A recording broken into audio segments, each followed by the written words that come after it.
a cobertura, então os índices que retratam a cobertura do esgotamento sanitário no Brasil. Então, mais do que apresentar tabelas com vários índices, vamos ver aqui alguns aspectos mais conceituais. Então, esse é um mapa do Brasil que retrata a fonte principal é o SNIS, Sistema Nacional de Informações sobre Saneamento, são as informações mais recentes que nós temos. É o SNIS de 2019 e ele mostra, então, dados de 2018.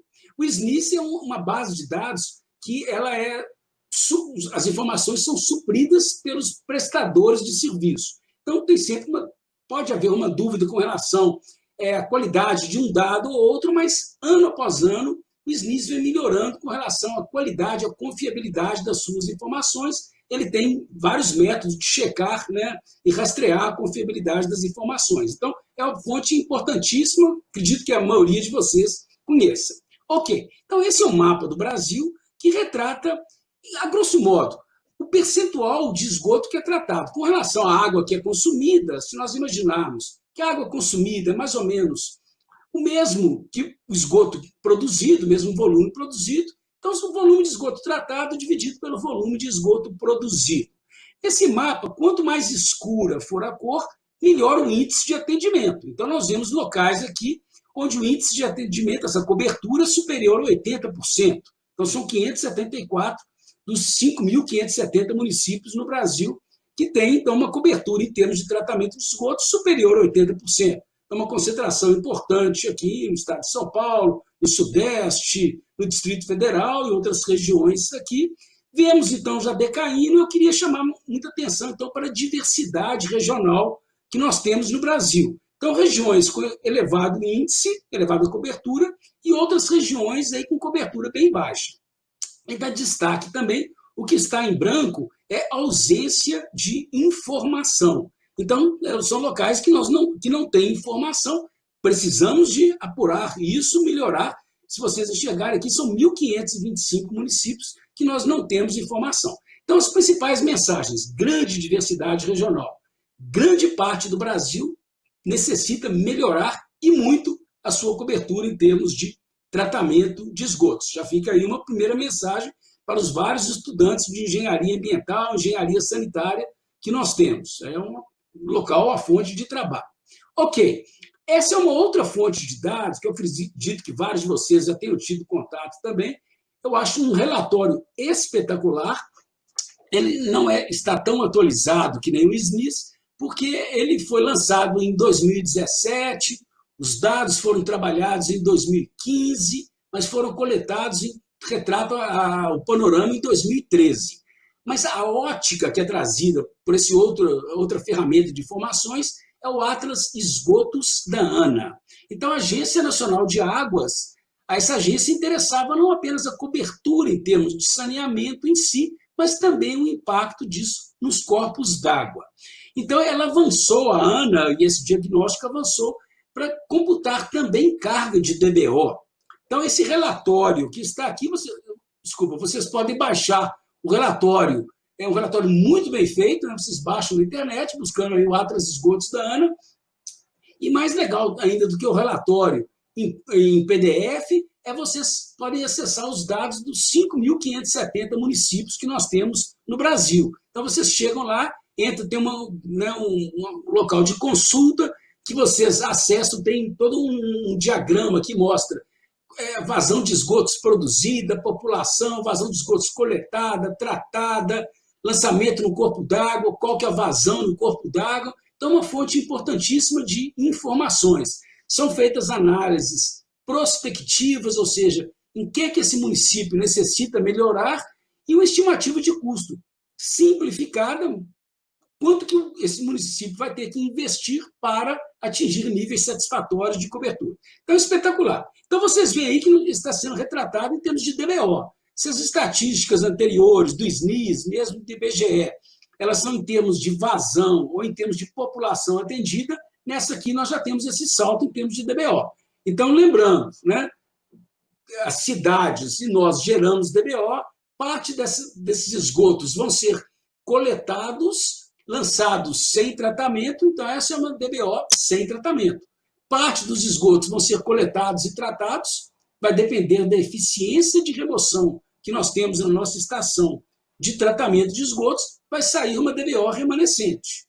E tem os esgotos que nem são coletados. E tem aqueles também que têm soluções individuais. Então, eu não mostrei todo esse balanço faz parte do relatório da ANA, só mostro aqui algo mais geral. Vocês veem, então, cerca de 40% da carga de DBO, apenas cerca de 40% da carga de DBO gerada no país, ela é removida.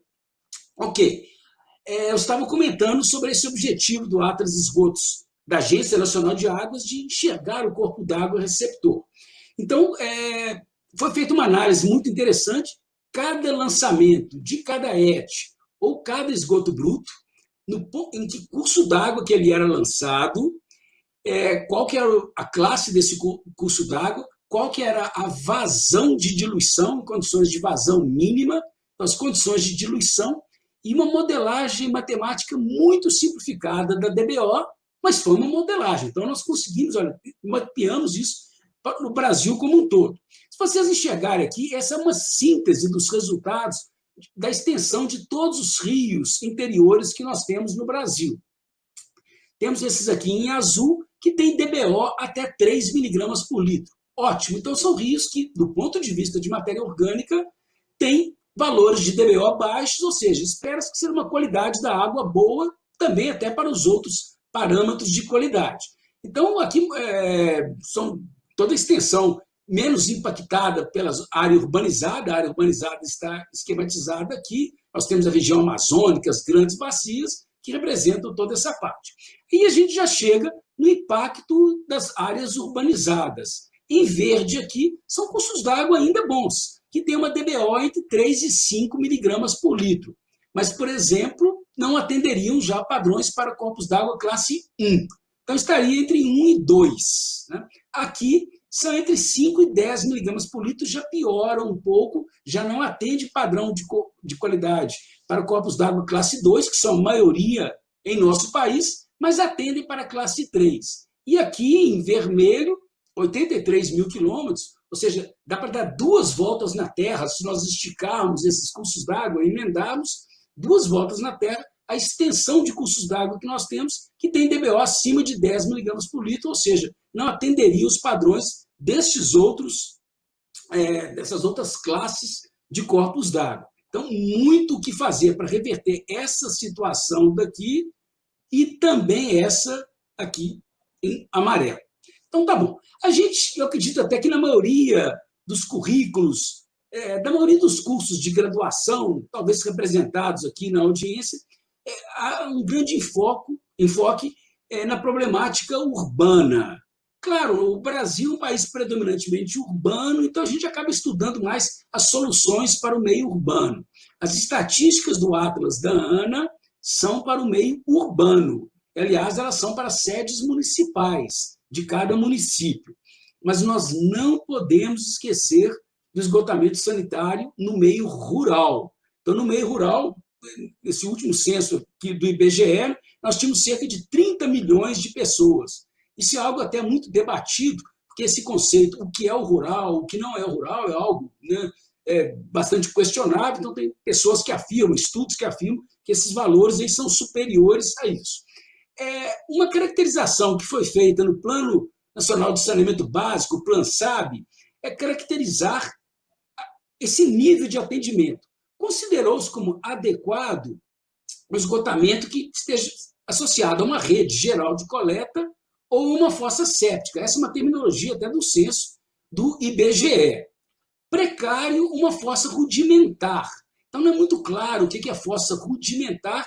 Até as pessoas, os respondentes ao censo do IBGE devem ficar em dúvida como que responde isso. E sem atendimento, outras formas. Ora, o que nós queremos dizer aqui é que se nós somarmos 54% mais 29%, dá o quê? Dá 83%, dos domicílios ou dos habitantes não tem um atendimento adequado no meio rural. Então, um esforço gigantesco que nós temos que fazer para o meio rural. E lembrando que no meio rural as soluções não são meramente tecnológicas. No meio rural, então, estamos falando para uma plateia aí que talvez a maioria seja de engenheiros, mas eu acho que a turma que representa as áreas socioambientais, mesmo as áreas de biologia, mais ligadas às ciências humanas também, tem uma contribuição muito grande nessa parte. Por quê? Porque as soluções não são meras soluções de engenharia.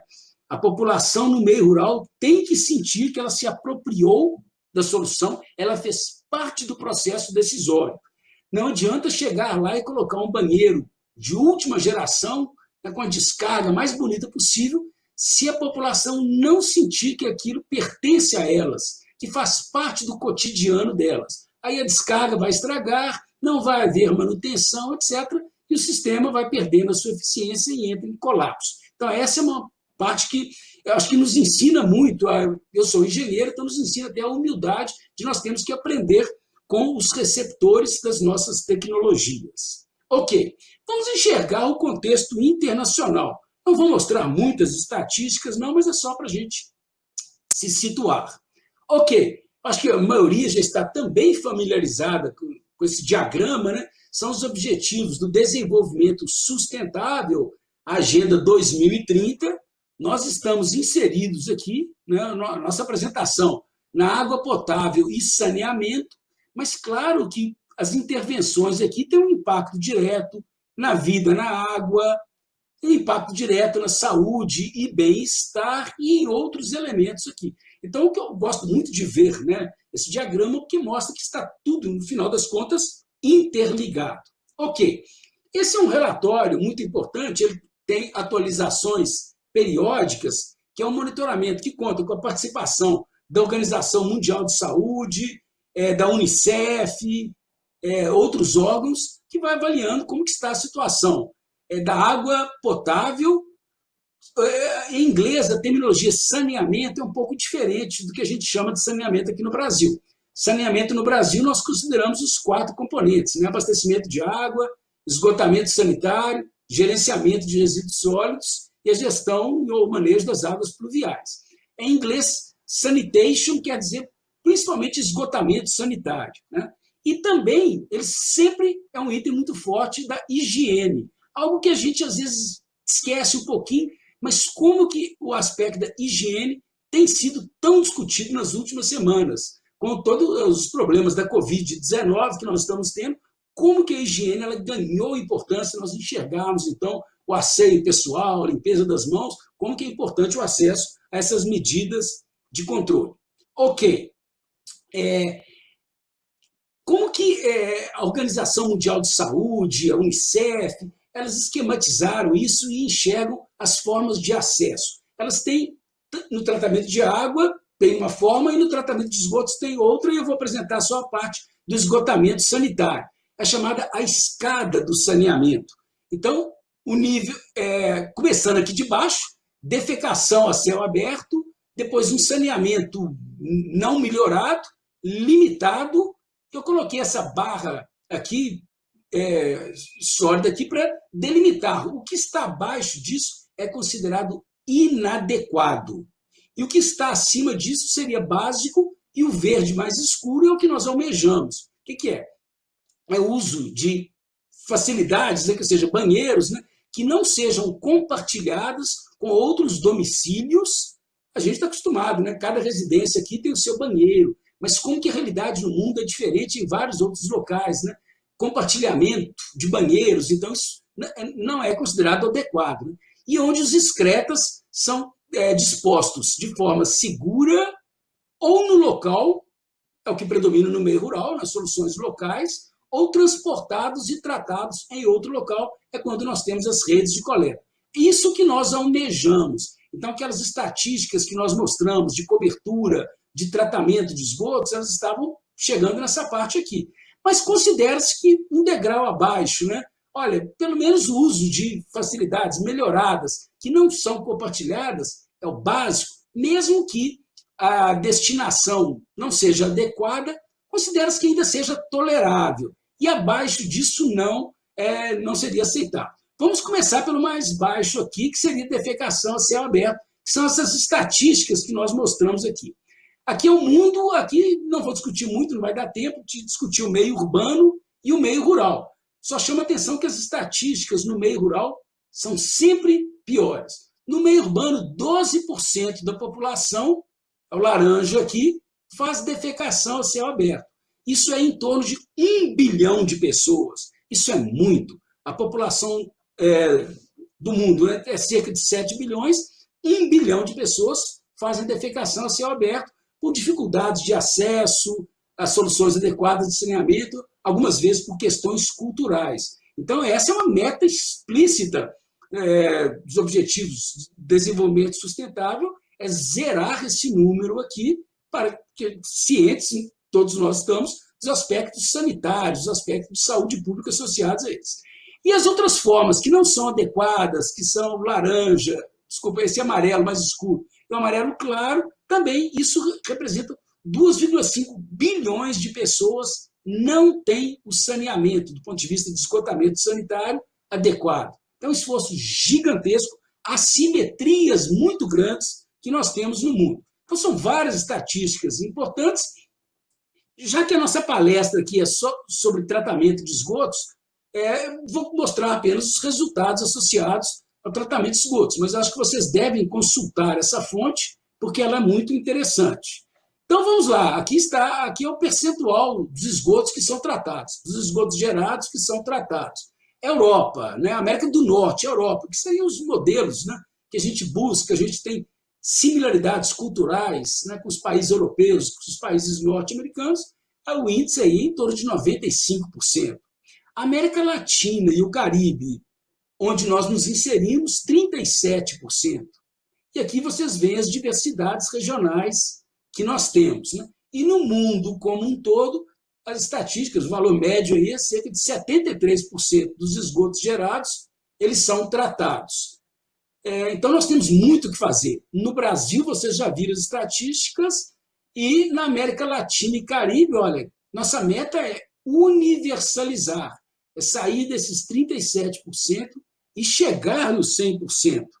Tá? Então, volto a dizer, é um desafio para vocês da área ambiental, da área sanitária, mas é um nicho de trabalho para as próximas gerações que vocês representam. Ok, comentando ainda sobre tratamento de esgotos, pegando as informações do Atlas Esgotos da ANA, vamos ver aqui quais que são os processos de tratamento de esgotos mais utilizados no Brasil, os processos mais utilizados em nosso meio. Eu vou apresentar isso em duas formas, em 2 slides. O primeiro é em termos de número de estações de tratamento de esgotos que adotam um determinado processo de tratamento.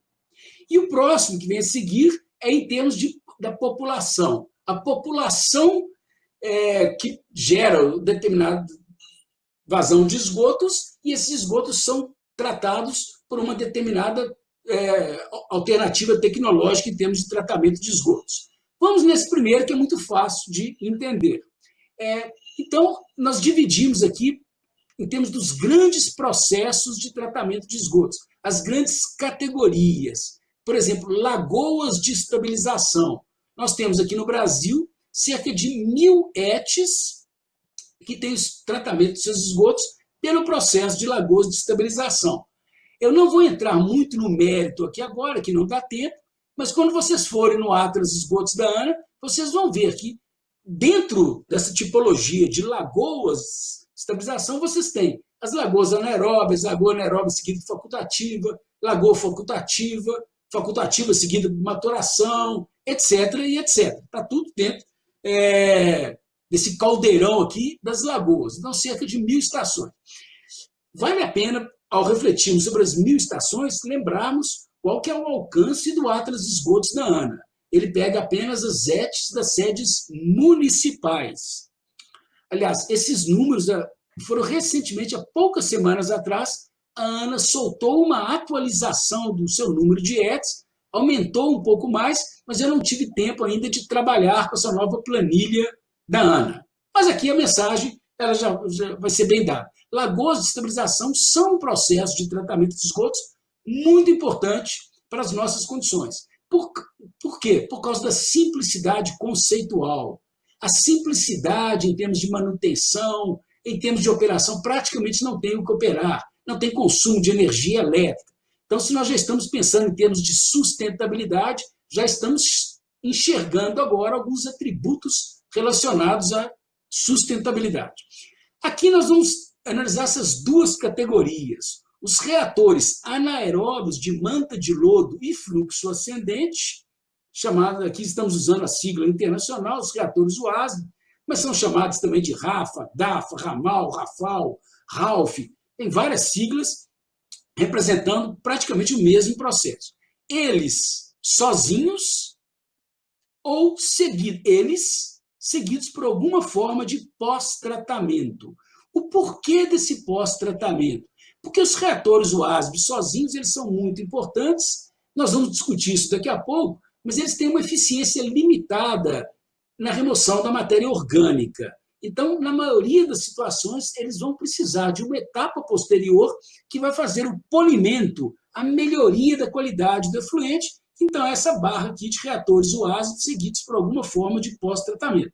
Se nós somarmos esses dois aqui, nós vamos ver que os reatores WASB estão até acima, um pouquinho, das lagoas de estabilização. Então, é uma categoria em que o Brasil domina mundialmente a utilização de reatores WASB para o tratamento de esgotos sanitários. Lodos ativados é um outro processo muito importante. No slide seguinte, vocês vão enxergar mais ainda a sua importância. E outros processos de tratamento de esgotos. Vamos agora para o outro slide. Aqui é em termos da população, hein? Temos aqui populações em milhões de habitantes, As lagoas de estabilização continuam sendo importantes. Então, elas tratam os esgotos de cerca de 13 milhões de habitantes aqui no Brasil. Os reatores WASB ou WASB seguidos por alguma forma de pós-tratamento são importantíssimos. Eles pegam uma amplitude de faixa populacional muito importante. Eles estão desde em pequenas comunidades, comunidades de médio porte e comunidades de grande porte. Então, se nós somarmos todas essas populações, nós vamos chegar aqui a 21, 22 milhões de habitantes. Parecido, então, com o processo de lodos ativados, que nesse slide aqui ele parecia não ser tão importante, mas aqui ele ganha uma grande importância. Por quê? Porque é um processo que tem sido mais adotado nas nossas grandes cidades. As nossas capitais têm grandes estações de tratamento de esgotos utilizando o processo de lodo ativados. Então, vocês observam aí a importância deles. E outras variantes que nós temos aqui, vamos ficar principalmente com essas.